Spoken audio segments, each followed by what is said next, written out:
Assalamualaikum warahmatullahi wabarakatuh. Waalaikumsalam warahmatullahi wabarakatuh. Bismillahirrahmanirrahim. Alhamdulillahi rabbil alamin. Wassalatu wassalamu ala ashrafil anbiya'i wal mursalin. Sayyidina wa maulana wa habibina wa syafi'ina Muhammadin wa ala alihi wa ashabihi al-mujahidin at-tahirin, amma ba'du. Saudara-saudara kaum muslimin rahimakumullah, pada pertemuan kali ini kita akan membicarakan riwayat Nabi Allah Ibrahim alaihi salam. Beliau termasuk salah satu dari 5 orang rasul yang merupakan kelompok yang dikenal dengan ulul azmi, yaitu para rasul yang dinilai mempunyai kelebihan di dalam keutamaan, ketabahan, keuletan, dan sikap istiqomah di dalam berjuang. Jumlahnya ada 5, yaitu Nabi Nuh, Nabi Ibrahim, Nabi Musa, Nabi Isa, dan Nabi Muhammad alaihi wassalatu wassalam.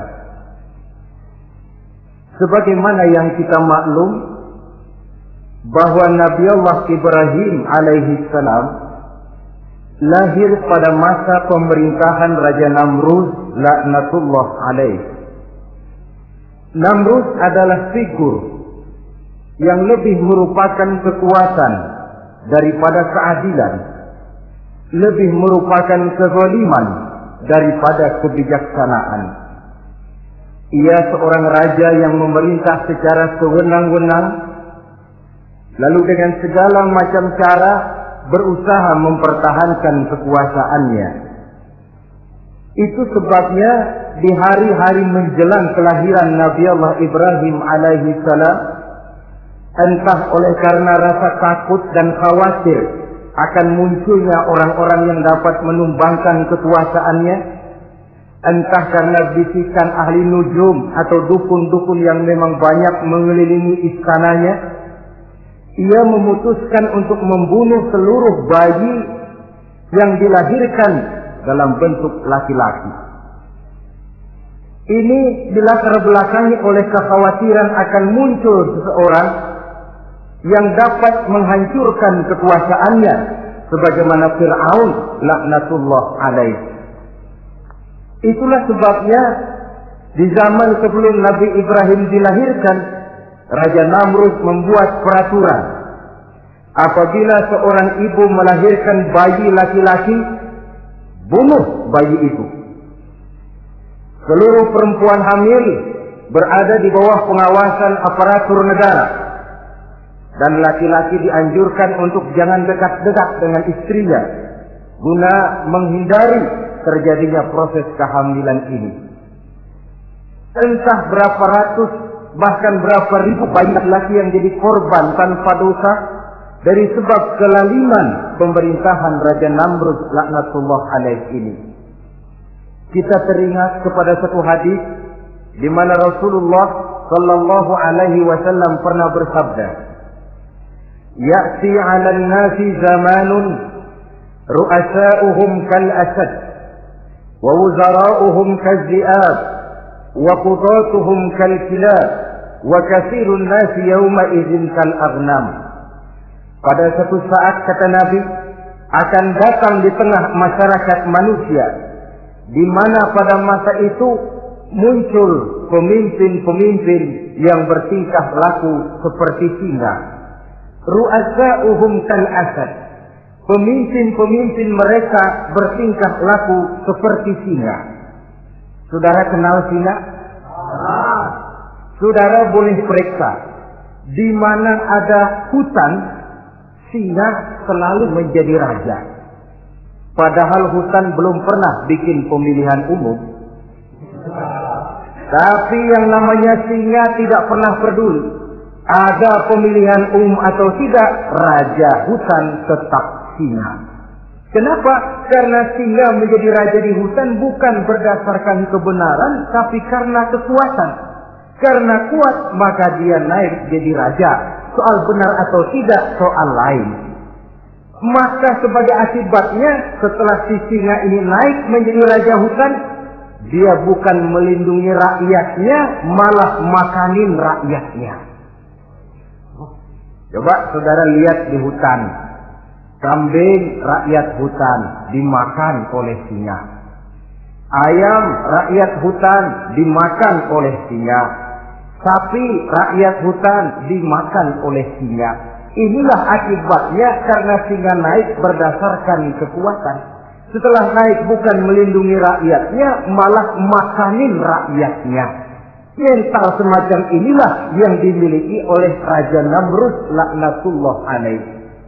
Cuma karena rasa ketakutan akan datang orang yang akan menumbangkan kekuasaannya, maka seluruh bayi laki-laki harus dibunuh tanpa dosa apapun. Itulah kata Nabi, akan datang di tengah masyarakat manusia muncul pemimpin-pemimpin yang mentalnya seperti singa. Nah kalau yang jadi pemimpin sudah seperti singa, wa wuzara'uhum kazzi'ab, yang jadi wazir, yang jadi menteri, kata Nabi, lagunya seperti serigala. Nyetel ini, tapi seperti serigala. Apa serigala itu? Saudara tahu dalam dongeng anak-anak, serigala itu kan binatang yang paling licik. Untuk terang-terangan dia tidak berani karena tidak punya kekuatan seperti sang singa. Maka dia pakai ilmu kelicikannya. Serigala itu kalau ingin makan daging ayam, pakai bulu ayam. Kalau ingin makan daging kambing, pakai bulu kambing. Pendeknya, serigala binatang yang menghalalkan segala macam cara asal tujuan tercapai. Itulah serigala. Lambang dari sifat kelicikan. Lempar batu, sembunyi tangan. Pengen makan daging ayam, pakai bulu ayam, nyaruh jadi ayam. Pengen makan daging kambing, pakai bulu kambing, nyaruh jadi kambing. Ini akibat dari yang pertama tadi. Pemimpin seperti singa, lalu menteri pun seperti serigala. Efeknya kemudian yang segera menyusul apa? Wa qudatuhum kalsilab. Kalau pemimpin sudah seperti singa, menteri sudah seperti serigala, wa qudatuhum kalsilab, akan muncullah para penegak hukum yang mentalnya seperti anjing. Inna lillahi wa inna ilaihi raji'un. Penegak hukum yang mentalnya seperti anjing itu. Anjing, saudara lihat, anjing akan setia kepada siapa saja yang memberinya daging. Kalau dia disuruh jaga rumah, dia tidak bisa membedakan mana yang maling, mana yang tamu. Biar yang datang tamu, kalau nggak bawa apa-apa, pasti digonggong. Biar yang datang maling, kalau bawa daging, anjing kalem. Pokoknya siapa yang berdaging, itulah majikan saya. Apa kata majikan saya, itulah yang saya laksanakan. Maka hilang kebenaran hukum, hancur norma-norma keadilan. Oleh karena apa? Oleh karena anjing dapat daging.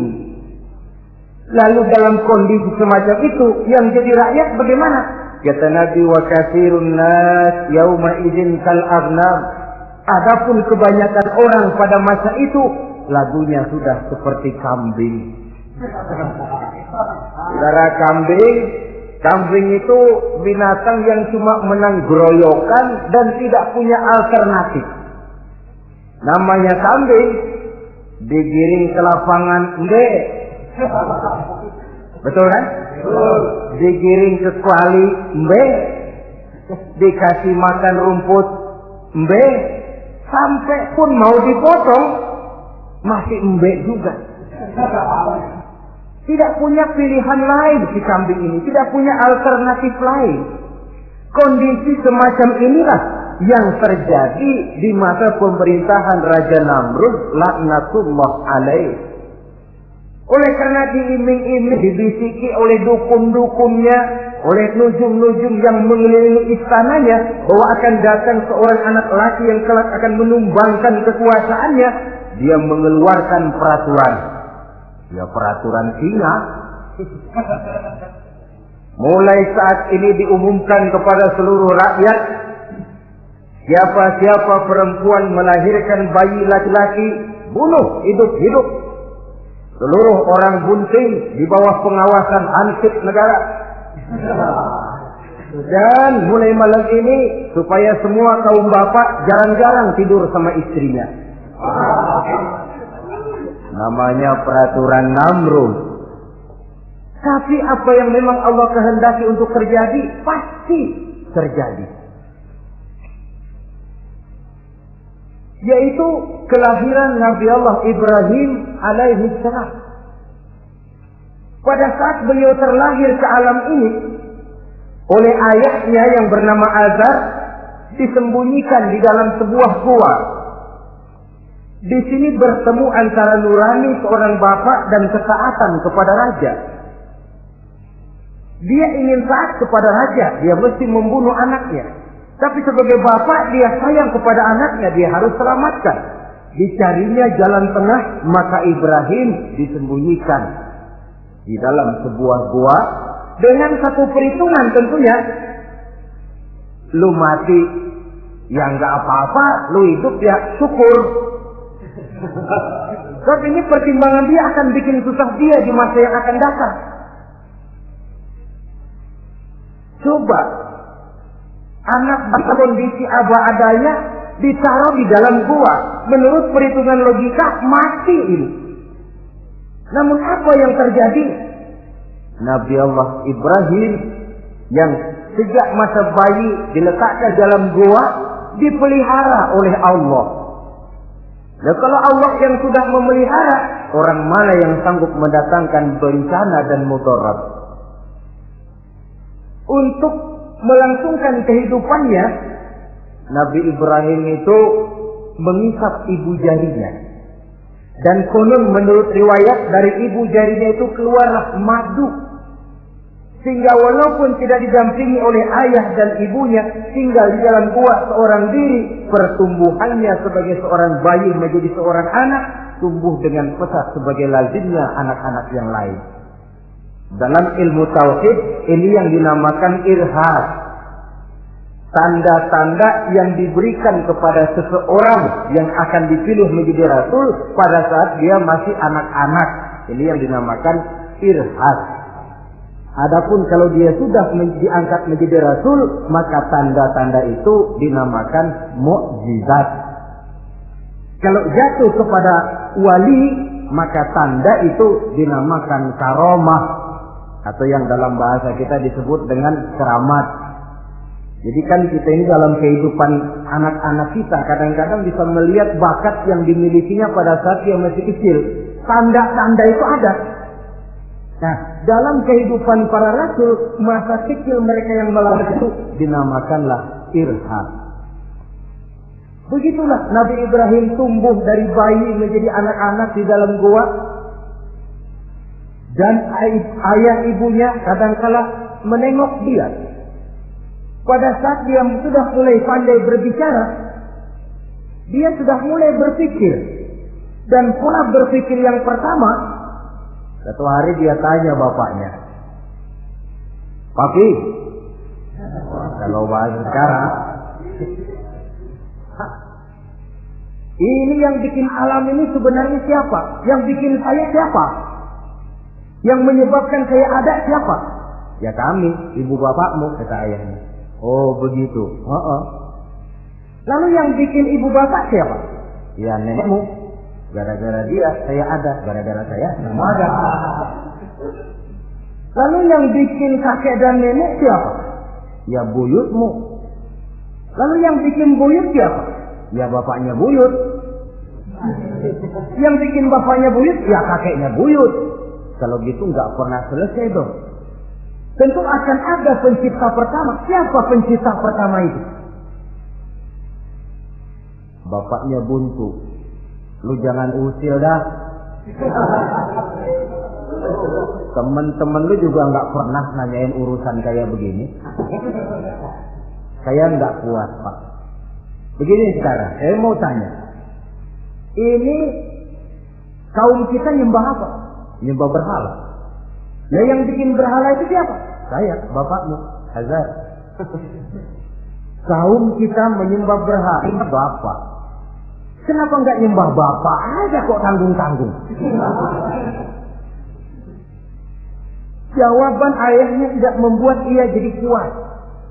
Terus merenung siapa gerangan pencipta pertama, siapa gerangan yang patut disembah dengan sebenarnya, siapa gerangan pencipta alam semesta ini.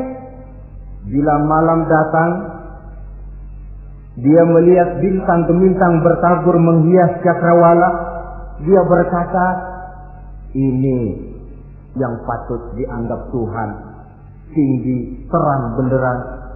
Tapi manakala besok lagi bintang tenggelam, dia pun bilang, la uhibbul afilin. Saya tidak suka kepada yang tenggelam. Masa Tuhan tenggelam?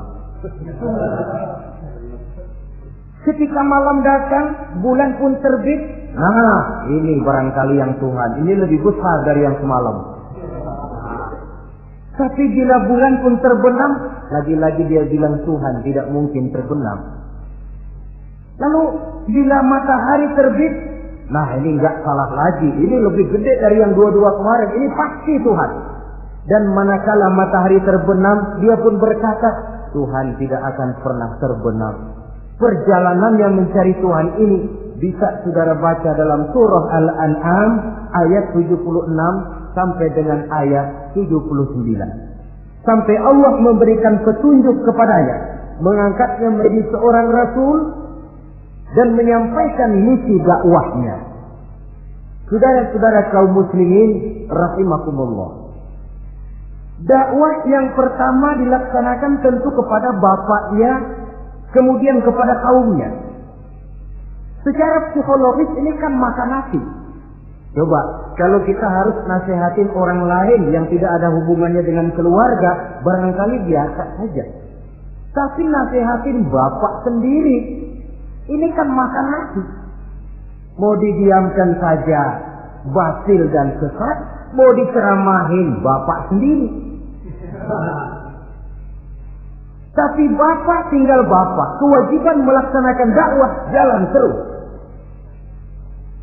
Ini berarti bahwa tugas amar ma'ruf dan nahi munkar memang tidak mengenal posisi.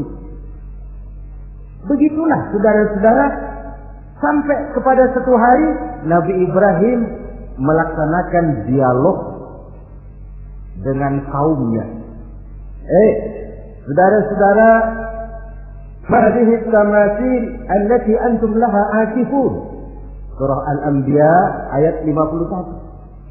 Saudara-saudara, berhala-berhala ini yang bapak saya yang buat, inikah yang selama ini tuan-tuan sembah? Kaumnya menjawab, qalu wajadna aba'ana laha abidin.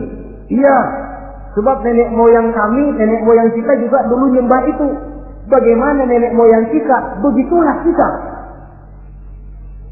Jawab Nabi Ibrahim, laqad kuntum wa aba'ukum fi dhalalin mubin. Sebenarnya kamu dan nenek moyangmu sama, borongan satu gerbong sesat. Kok kamu ngikutin nenek moyang kamu?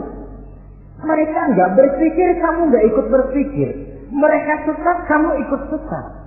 Kamu sudah hidup di satu zaman yang maju sekarang ini. Kenapa mau kembali ke zaman nenek moyang dulu? Menyembah berhala yang nyata-nyata tidak sanggup mendengar, tidak sanggup melihat, tidak sanggup memberikan manfaat mudarat. Pokoknya kalau kamu tidak tinggalkan berhala-berhala ini, suatu saat pasti akan saya sikat dan saya hancurkan. Jadi saudara-saudara, prinsip dakwah itu memang tentu harus bil hikmah wal mau'izatil hasanah, dengan bijaksana dan dengan nasihat-nasihat yang baik. Tapi kalau sudah mencegah suatu kemungkaran, kata Nabi, man ra'a minkum munkaran falyughayyirhu biyadihi. Siapa di antara kamu yang melihat suatu kemungkaran, hendaklah dia berusaha merubah dengan kekuatan tangannya. Kalau dengan tangannya dia tidak sanggup, fabilisani, hendaklah dengan lidahnya. Kalau itu pun dia tidak mampu, fabiqalbi, hendaklah dalam hatinya. Dan mencegah suatu kemungkaran dengan hati, itulah nilai iman yang terendah adanya. Nabi Ibrahim melihat bahwa watak menyembah berhala ini sudah berurat dan berakar. Kenapa? Mereka mengembalikan itu kepada kebiasaan dan tradisi nenek moyang. Sama juga di zaman kita sekarang ini. Sudah kita menegakkan tauhid, membina sebersih-bersih iman, menegakkan semulus-mulus tauhid. Ada juga kelompok orang yang mau mengembalikan kita ke zaman nenek moyang, ke zaman animis, menghidupi tradisi nenek moyang dalam hal ibadah, dalam hal ubudiyah, tentu merupakan langkah kemunduran adanya. Dan ini bukan barang baru. Umat Nabi Ibrahim sudah memberikan contoh. Kenapa kami menyembah berhala? Buat nenek moyang kami menyembah berhala. Nabi Ibrahim jawab gampang aja. Iya lo borongan, sekerbong, lempeng semua sesat. Kaum muslimin rahimakumullah. Dan bukan cuma kata, dibuktikan oleh Nabi Allah Ibrahim. Begitu Raja Namrud menurut satu riwayat bersama para tentaranya pergi berburu, Nabi Ibrahim ngintip-ngintip. Begitu Namrud keluar, beliau masuk.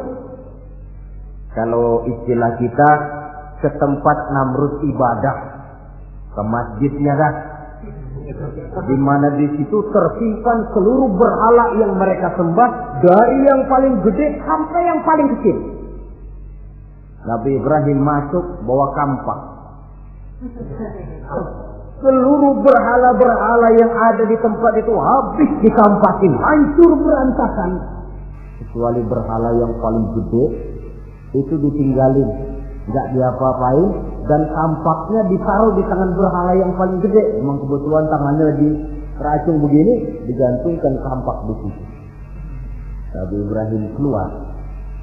Adapun Namrud, ketika dia pulang dari perburuannya, mau melaksanakan ibadah, bukan main terkejutnya melihat Tuhannya berantakan.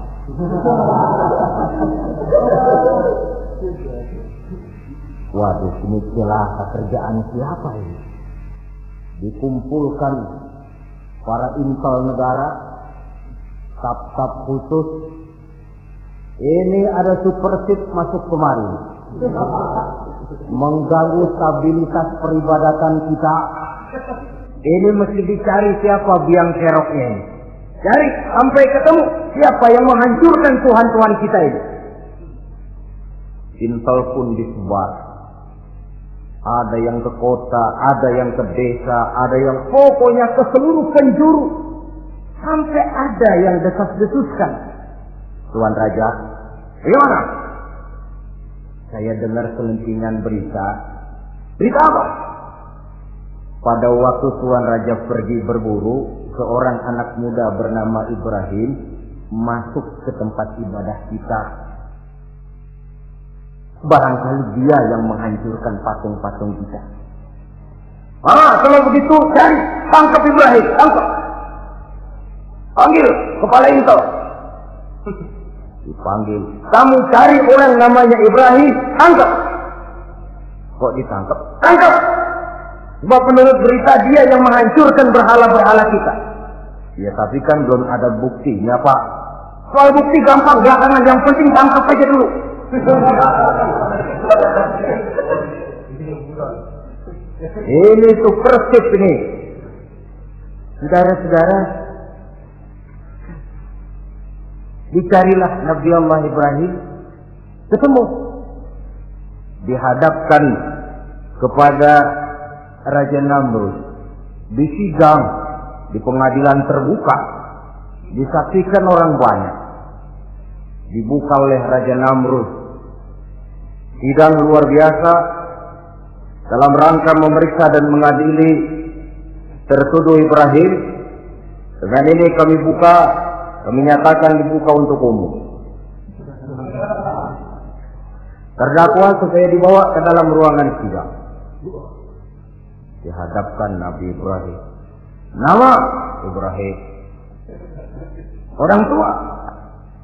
Tuduhan menghancurkan berhala. Hadza bi alihatina ya Ibrahim. Hai Ibrahim, benarkah kamu yang menghancurkan Tuhan-Tuhan kami? Ah, siapa bilang? Ada berita yang sampai kepada kami. Ketika kami keluar, kau masuk ke tempat kami ibadah. Ngaku aja dan ngaku. Daripada urusan jadi panjang, mendingan ngaku aja dah. Kata Nabi Ibrahim, enggak. Bal fa'aluhu kabiruhum hada. Yang menghancurkan berhala-berhala Tuhan, berhala yang paling besar ini. Yang paling besar ini. Besarnya nunjuk ke patung, ininya nunjuk ke dirinya. Kabiruhum kepada berhala, hada kepada dirinya sendiri. Wah, enggak, kata Nabi Ibrahim. Setahu saya enggak semua berhala hancur. Saya dengar yang paling gede enggak apa-apa. Ya, dan ada kampak di tangannya. Kali yang gede tuh iseng. Jadi yang kecil-kecil ini dikampakin semua sama yang gede. Oh, buktinya kampak masih ada di tangannya, kok tanya aja dia. Kata Namrud, Ibrahim, kamu sudah gila apa?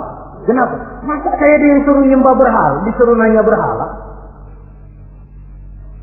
Jadi nggak bisa jawab dia, nggak bisa jawab. Nah kalau nggak bisa jawab, kenapa disembah? Yang gila saya apa sampean?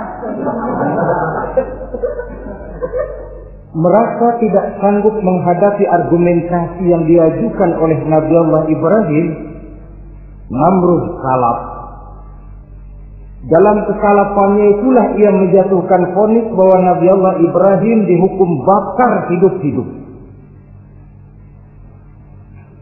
Pada hari yang ditentukan, dikumpulkanlah kayu bakar sebanyak-banyaknya, hingga merupakan timbunan besar yang menyerupai sebuah bukit kecil.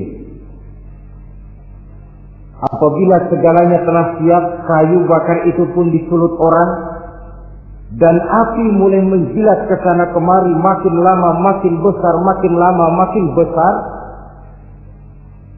sehingga tentara Namrud bingung. Ini Ibrahim bagaimana ngebakarnya?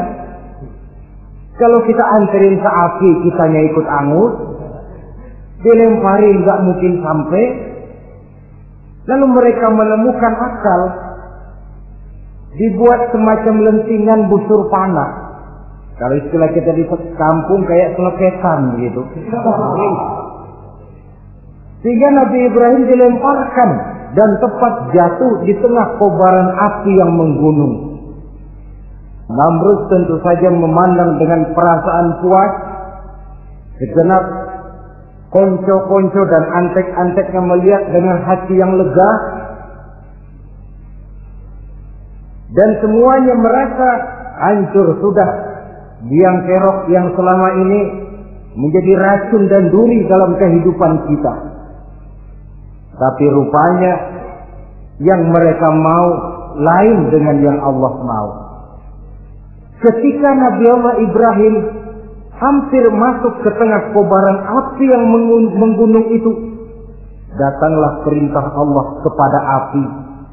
Ya naru kuni bardan wa salaman ala Ibrahim. Hai api, dinginlah kamu, selamatkan Nabi Ibrahim. Api ini tunduk kepada perintah Allah. Ia pun dingin. Sehingga Nabi Ibrahim di tengah kobaran api yang menggunung, seujung rambut pun tidak terbakar, malah kedinginan di tengah kobaran api. Lalu api ini dari besar, makin lama makin kecil, makin lama makin kecil, akhirnya padam. Yang ada tinggal tumpukan arang dan debu. Kata Namrud, mampus loh Ibrahim, rasain. Barangkali istilah kita nih, makan pencarian lo. pakai betingkah, mencaci maki Tuhan kami, menghancurkan berhala-berhala. Sekarang rasakan hasil usahamu. Sorak-sorai pun kedengaran. Begitu lagi sorak-sorak dari tumpukan abu dan arang itu gerak-gerak. Kerusak. Kok ini ada arang bergerak-gerak? Rupanya dilihat-lihat, makin lama makin nyata. Nabi Ibrahim keluar dari tumpukan arang dalam keadaan utuh, tidak kurang satu apapun. Sebenarnya andai kata Namrud mau menggunakan akalnya, saat itu dia tentu menemukan satu hal yang luar biasa. Satu kebesaran yang kalau dia mau merenung akan sampai kepada kekuasaan yang serba mahal. Tapi karena ketika itu hatinya sudah dipenuhi nafsu, ditutupi oleh kesombongan, dia buta terhadap kenyataan itu. Kaum muslimin rahimakumullah, akhirnya Nabi Allah Ibrahim ini diteror langsung oleh orang tuanya. Kata abahnya, "Aradibun anta an alihati ya Ibrahim? Ibrahim, kau benar-benar tidak senang kepada Tuhan-Tuhan kami, berhala-berhala ini? La in lam tantahi la arjumannaka wahjurni maliya." Kalau engkau tidak berhenti, hai Ibrahim, tidak berhenti memperkenalkan Tuhan seru sekalian alam, tidak berhenti mencela dan mencaci bahkan menghancurkan berhala-berhala kami, la arjumannaka, akan kami rajam kamu. Iya, kalau raja yang ngancam begini, orang tua beliau sendiri ngancam begini. Itulah tantangan dakwah, saudara-saudara. Kita melaksanakan dakwah ini tempo-tempo berhadapan dengan penguasa yang mentalnya macam Namrud. Tempo-tempo berhadapan dengan orang kaya yang pelitnya macam Qarun. Tempo-tempo berhadapan dengan orang tua yang mentalnya macam Azar. Orang tua yang kaku, yang tidak mau terbuka terhadap kenyataan. Istilah di kampung kita, orang tua yang laker. Tahu laker? Udah salah kencang. Sulit benar menerima pembaruan yang membawa umat kepada masalah-masalah yang memang nyata lebih baiknya. Itulah tantangan di dalam melaksanakan tugas dakwah, dan ini dihadapi oleh Nabi Allah Ibrahim. Ayahnya terakhir memberikan tekanan, kalau kau tetap melaksanakan misimu, tidak engkau mau berhenti dari tugas dakwah ini, awas Ibrahim, la arjumannaka, akan aku rajam, akan kami lontari kau dengan batu, wahjurni maliya, pergi kamu dari sini. Ya Allah, diputuskan hubungan. Kalau memang engkau berkeras dengan tugas dakwahmu, persilakan Ibrahim, keluar, pergi saja dari sini. Diusir oleh orang tuanya sendiri. Inilah hidayah, saudara-saudara. Oleh sebab itu, tugas utama kita kaum muslimin sebenarnya bukan mengislamkan orang, tapi menyampaikan Islam.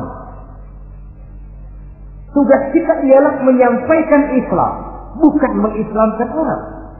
Sebab orang mau Islam atau tidak, itu urusan hidayah dari Allah. Jangankan kita, Nabi Ibrahim tidak sanggup mentauhidkan ayahnya Azar. Nabi Nuh tidak bisa mengislamkan putranya Kan'an. Bahkan Nabi kita Muhammad sallallahu alaihi wasallam pun tidak bisa memberikan hidayah kepada Abu Jahal dan Abu Lahab. Paman Nabi, orang tua Nabi, anak Nabi, istri Nabi sekalipun, hidayah tidak diberikan kepada mereka. Mereka tidak terpanggil mengikuti kebenaran. Kalau sudah kenyataan ini yang kita temui, kembalilah kepada konsep Quran. Allahumma inni qad ballaghtu, wahai Allah, seruanmu sudah saya sampaikan, dakwahmu sudah saya canangkan. Ajakan kepada tauhid sudah saya sampaikan. Allahumma inni qad ballaghtu. Sudah saya sampaikan ya Allah. Perkara mereka tidak mau ikut, itu karena semata-mata hidayah berada di tangan-Mu ya Allah. Kalau kemari landasan dakwah kita, insya Allah tugas dakwah kita berkelangsungan. Kalau tidak, makan hati. Kita pikirin, ya orang gua ajak benar-benar enggak mau. Ya, dipikirin. Saya ajak ngaji, malah dikasih maki. Saya ajak yang baik, malah saya dicemoohkan. Kok begini dakwah? Akhirnya dipikirin, sakit jantungan. Sudah orang nggak kena kita ajak beriman, kita sendiri makan ke dalam. Itulah Quran meletakkan konsep di dasar. Sampaikan dakwah dengan baik, bil hikmah wal mau'izatil hasanah wajadilhum billati hiya ahsan. Kalau ternyata metode sudah baik tapi orang tidak juga mau beriman, tanamkan dalam hati, Allahumma inni qad ballaghtu. Ya Allah, tugas saya cuma sekedar menyampaikan. Perkara mereka tidak mau, saya sudah menyampaikan ya Allah, terserah hidayahmu. Kelapangan jiwa akan kita temui di sana. Entah berhadapan dengan penguasa yang punya mental kayak Namrud, bertingkah laku sewenang-wenang, aji mumpung, mentang-mentang kuasa lalu saenake dewe, menghitamkan yang putih, memutihkan yang hitam menurut seleranya saja. Entah berhadapan dengan orang kaya yang punya mental seperti Qarun, makin kaya tapi makin bakhil, atau berhadapan dengan orang-orang tua yang punya tingkah laku seperti Azar. Diperlukan sikap lapang dada untuk menyampaikan risalah Islam ini. Terhadap reaksi keras dari abahnya ini apa? Kata Nabi Ibrahim, surah Maryam ayat 47 menjelaskan, Salamun alaika sa'astaghfiru laka rabbi innahu kana bi hafiyya wa a'tazilukum wa ma ta'buduna min dunillah. Kalau memang begitu apa? Salamun alaika. Oke Abah, selamat jalan. Marilah kita tempuh jalan kita masing-masing. Saya memang anak bapak, tapi tauhid adalah prinsip. Allah Tuhan saya. Ini prinsip. Kalau bapak tidak mau mengikuti seruan saya, padahal saya sayang kepada bapak, saya cinta kepada bapak, saya tidak ingin bapak bersekutu dengan setan. Saya tidak ingin bapak menemani setan di dalam neraka. Saya ingin menyelamatkan bapak. Tapi ini rupanya vonis bapak. Hendak merajam saya, mengusir saya dari sini. Oke, bapak. Salamun alaika. Selamat jalan. Sa'astaghfirullah. Saya akan memohon ampun kepada Allah untuk bapak. Memohon ampun. Jadi walaupun dalam Islam kita berbeda akidah dengan orang tua, tetapi kewajiban untuk berbakti tidak menjadi putus karenanya. Dalam surah Luqman dijelaskan, apabila kedua orang tuamu memaksamu untuk menyekutukan Allah, jangan taati. Tetapi tunggu pun demikian, wa sahibhuma fid dunya ma'rufa. Tetaplah engkau pergauli keduanya di dunia ini secara baik. Toleransi yang besar ditunjukkan oleh Islam. Dan lebih besar lagi dilaksanakan oleh Nabi Allah Ibrahim. Sungguh pun bapak sudah mengusir saya, menolak mentah-mentah ajaran tauhid, tetap juga menyembah berhala, tetap juga bersekutu dengan setan. Saya akan memohonkan ampun kepada Allah untuk bapak. Wa atazilukum. Saya akan menjauhkan diri dari apa yang bapak sembah, dari apa yang kaum kita sembah selain daripada Allah. Bapak menyembah berhala, kaum kita ini menyembah berhala. Wa a'tazilukum. Saya akan menyingkir dari semua itu. Selamat jalan Abah. Istilah kita goodbye my dear. Ini jalan yang membedakan saya dengan Abah. Jalan tauhid dan jalan syirik. Di sini kita harus berpisah. Walaupun dengan berat hati. kita berpisah. Jadi keluarga dan akidah punya garis yang jelas. Umumnya, ya walaupun baik tapi memang harus ditingkatkan. Umumnya kita ini kan mayoritas merasa sebagai muslim karena keturunan. Kenapa kamu Islam? Bapak saya Islam, nenek saya Islam, saya Islam. Baiklah, itu pun baik. Pada mulanya memang harus begitu. Tapi lambat laun kita tentu harus merasakan bahwa keberadaan kita dalam Islam tidak cukup cuma karena faktor keturunan. Dengan kata lain, kita harus memperbaiki kualitas keislaman kita. Inilah proyek utama kita sekarang, mengislamkan orang Islam.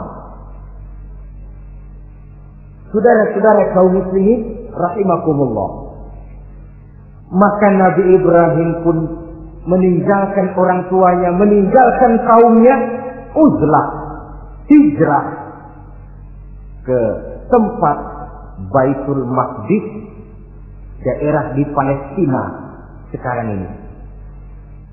Sejarah kehidupan Rasul umumnya memiliki kemiripan. Rata-rata ditentang oleh kaumnya sendiri dan sebagian besar lalu hijrah. Itu barangkali memang resiko dari satu perjuangan. Nah, begitu tantangan yang dihadapinya dalam melaksanakan dakwah. Lalu cobaan-cobaan yang diberikan Allah kepada Nabi Ibrahim pun luar biasa, pantas kalau beliau itu masuk ulul azmi dan mendapat titel Khalilullah. Nabi Ibrahim titelnya Khalilullah, orang yang mencintai dan dicintai Allah. Khalilullah. Ini terbukti dari cobaan-cobaan yang dihadapinya. Pertama, dari perkawinannya dengan Siti Hajar, dengan Siti Sarah maksud saya, beliau tidak dikaruniai seorang anak pun. Umur sudah lanjut. Padahal anak kita tahu pelanjut sejarah penyambung cerita si buah hati belahan jantung. Sampai pada satu hari Hajar musyawarah. Kalau bahasa kita, Bang, bagaimana Hajar? Lama juga kita sudah berumah tangga kan Pak? Lalu, dan kita sejauh ini belum dikaruniai seorang anak. Ya sabarlah, pada waktunya tentu akan ada juga. Tapi kapan lagi Bang? Usia kita sudah cukup lanjut. Maksud kamu bagaimana Hajar? Begini sajalah Bang. Bagaimana kalau abang kawin saja lagi? Ya Allah, punya istri macam begini, menyuruh lakinya kawin lagi. Tapi dasar Nabi Allah Ibrahim, nggak mau saya kan cinta sama Hajar. Iya, soal cinta saya tahu, dan saya tidak meragukan cinta abang kepada saya. Cuma masalahnya saya nggak bisa memberikan keturunan Bang. Bukan nggak bisa, belum. Sudahlah, kawin saja lagi Bang. Nggak mau nggak mau. Istrinya nyuruh kawin, lakinya ogah-ogahan. Sekarang kan tidak, istrinya larang kawin, suaminya malah ngirintil.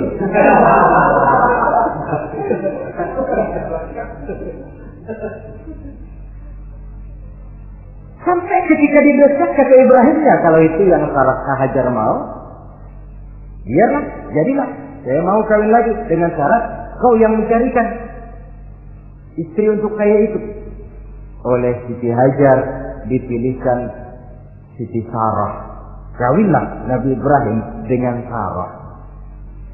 Dari Sarah ini beliau dikaruniai seorang putra bernama Ismail alaihi salam. Nah, cobaan datang untuk menguji Khalilullah ini. Hai Ibrahim, kau cinta kepadaku, kata Allah seolah-olah. Setelah kau punya anak, masuk rasa cinta anak ke dalam hatimu. Allah mau buktikan mana cintamu yang lebih besar, kepada anakmu atau kepada aku, kata Allah.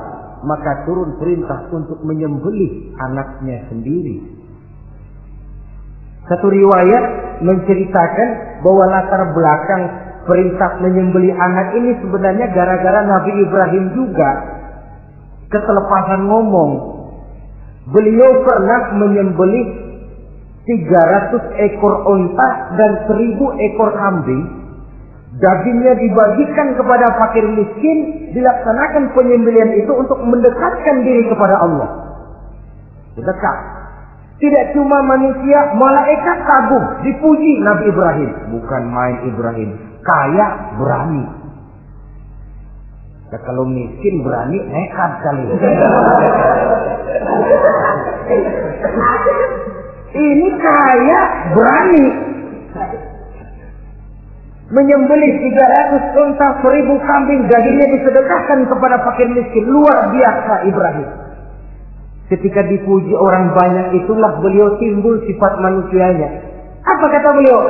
Saya mah jangankan kambing sama unta, anak juga kalau saya punya disuruh potong, saya potong untuk mendekatkan diri kepada Allah. Kenapa ketelepasan ngomong begitu? Sebab waktu itu belum punya anak. Ngomongnya enak. Sama juga kita, goma kalau punya motor, tapi juga ketemu di jalanan, gue boncengin. Lagi belum punya. Kalau udah punya, lain gayanya. Itu biasa itu omongan orang belum kaya emang begitu.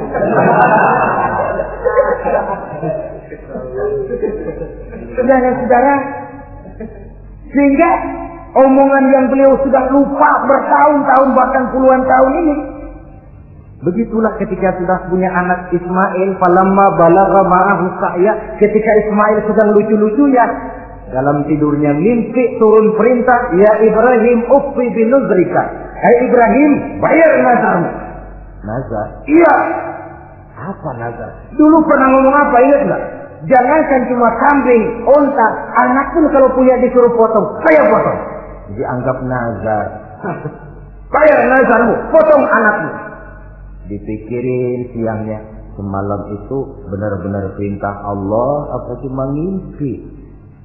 Kalau ngimpi kok jelas amat.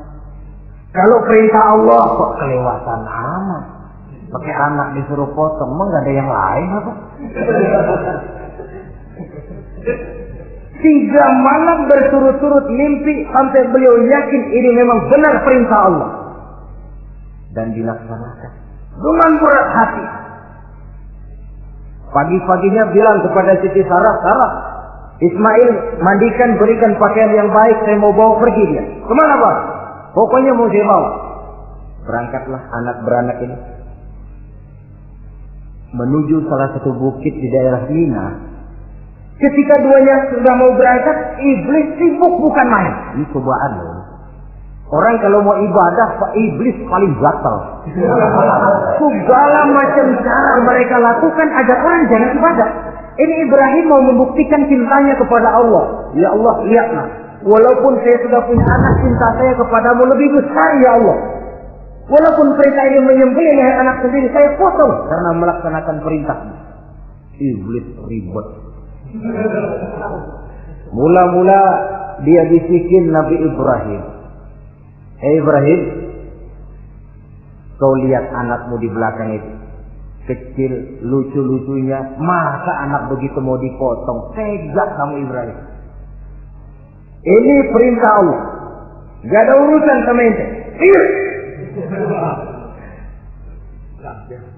Kata iblis, waduh mantap juga nih. Kalau suaminya gagal, istrinya kali. Biasanya perempuan perasaannya lebih tinggi daripada pikirannya. Ini Siti Sarah barangkali, kalau Siti Hajar barangkali, kalau saya perdayai bisa terpedaya. Hajar, ya, kamu tahu anakmu Ismail mau dibawa kemana?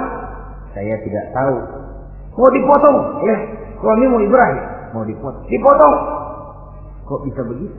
Iya, katanya ini perintah Allah. Iblis, kalau memang ini perintah Allah, jangankan cuma anak saya Ismail, saya juga ibunya mau ikut dipotong. Wah, katanya iblis ini gilaan lagi dari laki. Saya kira karena perempuan bisa barangkali dilemahkan semangatnya, nyatanya tidak. Ismail nih masih kecil kali ini, gampang dikelecehin. Ismail, Kau mau dipotong oleh ayahmu, dipotong. Kok bisa begitu? Katanya perintah Allah. Kalau memang ini perintah Allah, saya siap. Iblis mau ngomong lagi, Nabi Ismail ngambil batu disambitin Iblis. Izhab ya la'in, pergi, laknat terkutuk kamu. Nyambitinnya itu sampai sekarang jadi ikutan dalam salah satu pelaksanaan ibadah haji yang disebut Jumrah, melontar. Itu simbol permusuhan abadi antara manusia dengan iblis. Jadi kalau ada orang mau berbuat baik, iblis itu datang dari 3 penjuru. Dari bapak, dari anak, dari istri.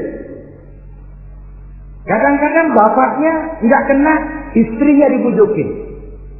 Laki lu sok loyar menyumbang masjid.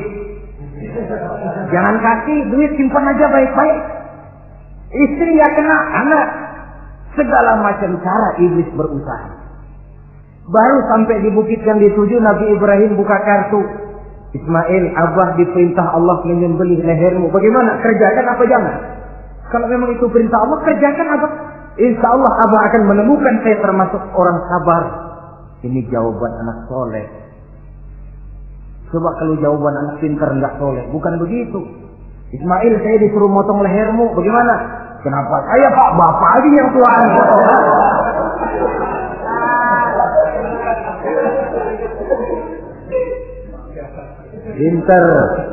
Pinter, tapi nggak soleh yang begitu itu, minteri jadinya. Saudara-saudara, sampai Nabi Ismail diganti oleh Allah dengan seekor kambing kibas. Cobaan terhadap kecintaannya kepada Allah. Kau cinta aku, itu benar. Tapi setelah kau punya anak, rasa cinta anak masuk ke dalam hatimu.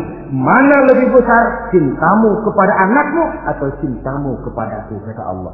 Terbukti cintanya kepada Allah lebih besar daripada cintanya kepada anaknya.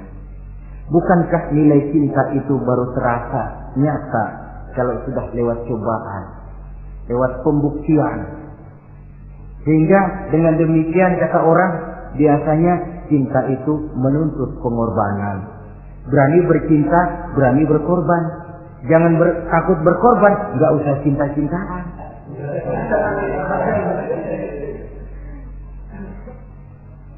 Saudara-saudara, sebab kalau orang sudah berbuat untuk sesuatu yang dicintainya, sangat boleh jadi si lemah akan jadi kuat, yang jauh jadi terasa dekat, yang takut jadi berani. Kalau orang sudah melakukan sesuatu untuk yang dicintainya. Seorang bapak karena cintanya kepada anaknya, dia rela pergi pagi pulang sore, peras keringat banting tulang supaya hari depan anaknya lebih baik daripada dia. Seorang suami yang cinta kepada istrinya, tidak soal dia kepanasan dan kehujanan, mencari yang sulit-sulit yang diinginkan oleh istrinya. Contoh paling dekatnya kalau istrinya sedang mengidam, dia tengah malam buta minta mangga dan gak musim mangga, kerusak-kerusuk suaminya cari mangga. Cinta memang membuat yang jauh jadi terasa dekat. Lalu cobaan lain ketika turun perintah melaksanakan khitan. Umur beliau menurut riwayat Abi Daud sudah umur 80 tahun. Di zaman belum ada pisau cukur, silet, gunting, kulit sudah alot. Tapi ini perintah Allah, laksanakan, resiko belakangan. Nabi Ibrahim pandai memilah mana kepentingan pribadi, mana perintah Allah. Nah, perkara beliau nanti pindah ke Mekah, membangun Ka'bah sampai kepada hari tuanya, ini berkaitan dengan Nabi Allah Ismail, dan akan kita bicarakan pada pertemuan di mana kita nantinya akan membicarakan riwayat Nabi Ismail alaihi salam. Untuk riwayat Nabi Ibrahim, walaupun serba singkat, hingga ini sajalah dahulu, dan mudah-mudahan menjadi tamsil, ibarat dan contoh yang bisa kita jadikan pegangan di dalam kehidupan kita sehari-hari. Terima kasih banyak atas segala perhatian. Mohon maaf atas segala kekurangan. Usikum wa nafsi bitaqwallah. Wassalamualaikum warahmatullahi wabarakatuh.